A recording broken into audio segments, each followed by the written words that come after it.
Hey everyone, Ben Johnson here to cover just a few loan topics that haven't been mentioned in some of the videos. So what are the three loans that I think the average person might need? The home mortgage is the first one, just simply because most people are not able to save up enough cash to buy a home outright.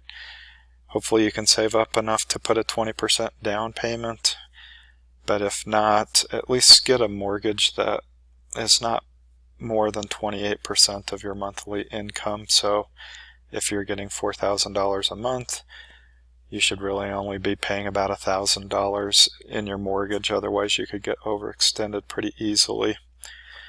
And then I would look at using a 30-year fixed mortgage versus, say, a 15-year, because it's going to give you more flexibility. If you have a month that's tight, the 30-year fixed is going to have a much smaller payment than the, say, 15-year fixed.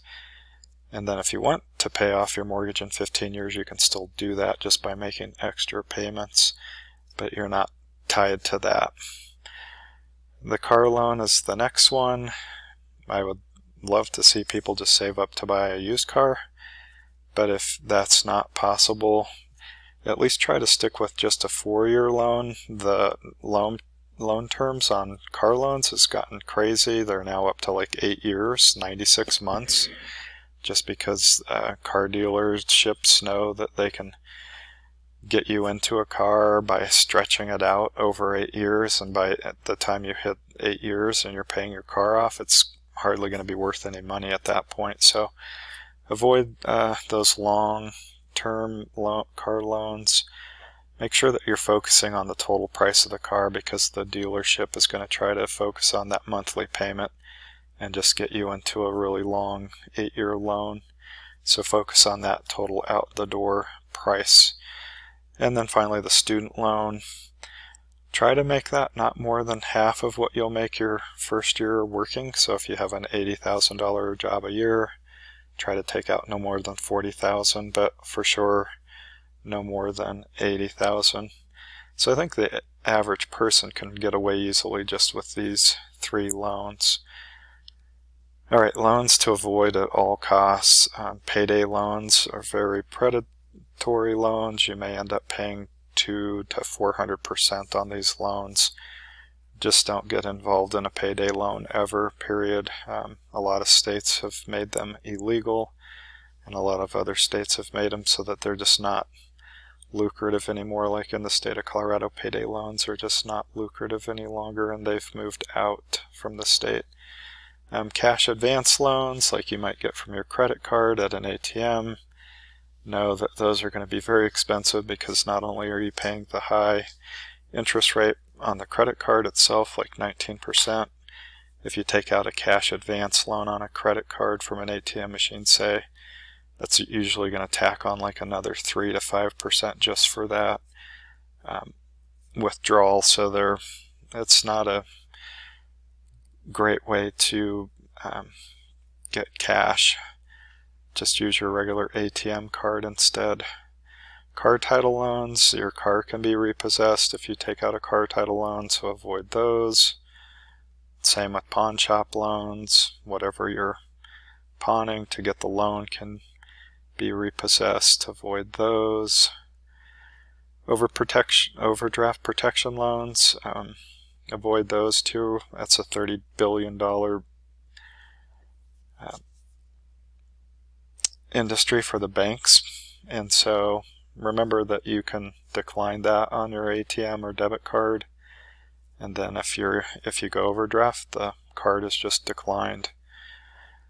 Home equity loans for debt consolidation. Remember, if you do a home equity loan to pay off your debt consolidation and you can't make the payments, now your house can be taken, so avoid doing that. And then careful with these kinds of loans. Any loan that you take against your 401k or your IRA may or may not be a good or bad idea, but just remember, for some reason you can't repay that loan, the tax consequences can be really bad. So make sure that if you take a loan from your 401k, it's for a good reason and that you're going to be able to repay it.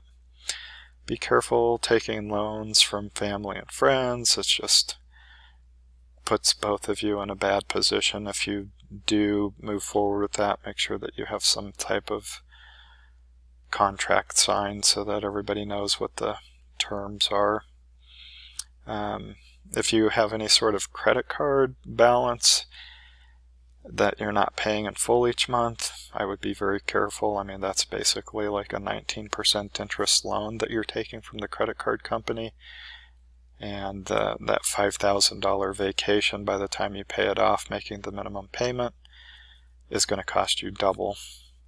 So it's just not a great way to finance things that you can't afford.